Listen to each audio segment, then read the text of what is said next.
27 minutes past 6. A very good morning to you. Welcome to the AM show. I'm Duncan Garner with Amanda and Mark. Welcome along. Good to have you here. It's Monday morning. Many thought an out-of-control space rocket was going to crash in or close to New Zealand. I spent about an hour outside looking for it with my son. We couldn't find it.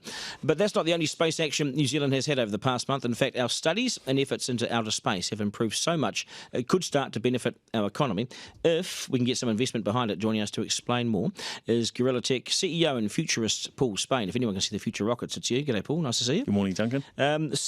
Do we back it? I mean, does the government back we have a space agency, don't we? Yeah, look, we're one of a few countries in the world that has a space agency. We're ahead of Australia in that front, and we need to because we've got Rocket Lab that have been out there and launching rockets and increasing frequency. We've got this methane sat that's going to go up that the government's investing in and behind. What's that? So this is to measure methane emissions.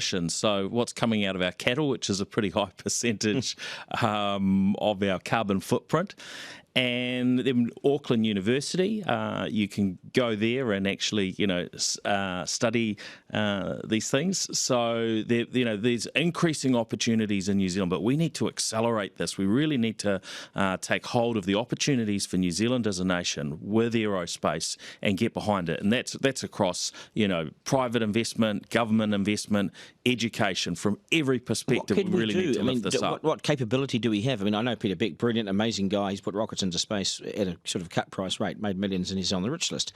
What else can we do? Is that the sort of thing you say we need more of him? Yep, well, we've got Dawn Aerospace out of Christchurch. They've invented a space plane, so they're going through iterations of that development. We need to make New Zealand a place where these things will happen on an increasing basis, where those coming through the education system are geared up so they can be employed here in New Zealand. It's not something we're given an option for, is it? Hey, now, who wants to be an astronaut or whatever? Well, exactly. And last week I spoke with George Lee, who's a Chinese Kiwi who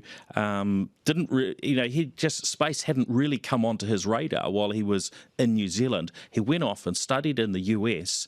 And then he had an opportunity, US University, to get involved in CubeSats. Now he's working for NASA JPL. Wow. Young chap making a difference. But we need those people to be here in New Zealand, and we need to be really waving the flag for space. We need to really gear up so that we're set, 10, 20 years into the future. We need to do it now. Throw some money behind it. Coming up at 6:30, Paul, always appreciate your time on the program. Gorilla Tech CEO and futurist Paul Spain.